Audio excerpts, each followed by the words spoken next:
కోడళ్ళు ఊర్వశులైనా ఊరించే మేనకలైనా ఆ చిన్నారిని చూశారంటే చినబోరా తన చెలికత్తెలుగా ఉంటే చాలని అనుకోరా ఏ కలలో లేదే ఆనందం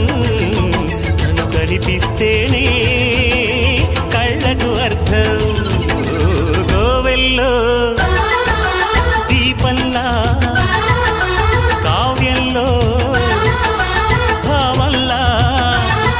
తెలుగింటి కాంతరా తొలి సంజ కాంతిరా నా ఎదలో ఊయలు